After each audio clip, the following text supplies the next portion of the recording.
The practice is being abused.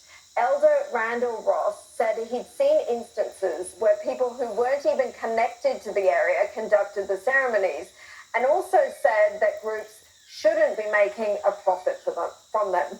And we're only speaking for our country down there, and that's why it's important that we can see it well and truly being abused, and that's why, it makes us feel embarrassed. The elders have had enough because it's being abused and they want to put a stop to it. Amanda, I've got to say, I think a lot of Australians will be feeling relieved that that's been voiced by people within an Indigenous community. Well, what's disappointing is that people have abused it, right? Something that is supposed to be respectful to a particular group of society, and someone's gone, oh, let's make some money off this, let's try and hijack it. And also, what I don't like is when corporates do it and they don't mean it. They're doing it because they want to look good, tokenism, they do it with inclusivity, they do it with all these things. I want genuine. I want people that have a genuine respect for all cultures and for the Indigenous community and say, this is who we'd like to use. So, I know I have a lot of Indigenous friends and I always ask them when we run events and so forth, who should I use, who's the right person?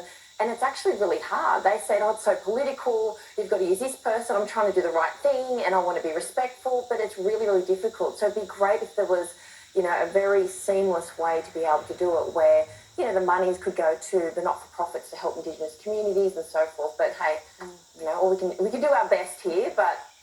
Evelyn, I've done stories on how much it actually costs the taxpayers when it's the government who pays for these ceremonies. For example, at the opening of Parliament every year, it's not cheap. And I take the point that Indigenous elder was making is that if it is a true welcome, why are we paying for it?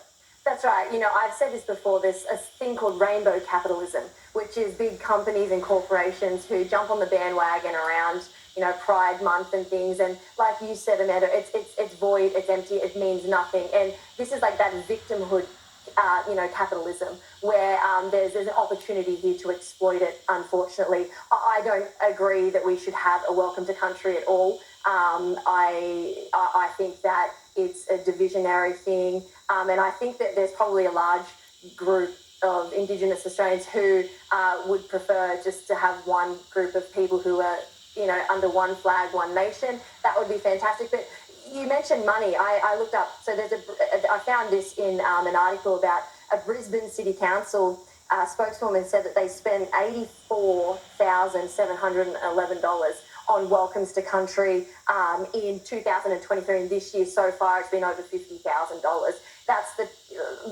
just insane to me right now. Like you said, why, if it's a genuine thing, why is there? I think the problem is if you make something ubiquitous, then it deprives it of all its meaning and power. And so if you say, oh, well, you have to have a welcome to country at the opening of a service station, then that kind of devalues what it means. So I think they should still have it absolutely for the opening of Parliament, for the opening even of, town hall, council chambers, official government, things like that. But when you have it, and ironically, this is exactly what it causes. When you have why should we have to be when welcome? You feel like you have to tick a box of every single event. Oh, it's just a nice way of sort of, who cares about are you reconciled or not? Yeah, but if someone's providing a service, though, regardless of what it is, regardless of welcome to country, anything, if someone is providing a service, they should be paid. So I don't agree that it should be. Yeah, the worker deserves his wage. Don't muzzle the ox. That's it. But the problem, it's actually really hard to find. It's often really, really hard to find people, and there's, like you said,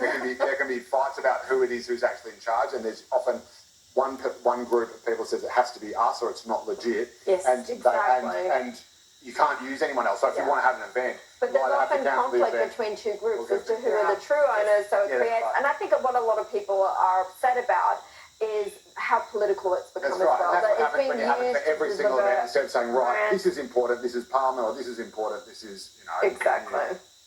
Look, let's move on. And it appears the Prime Minister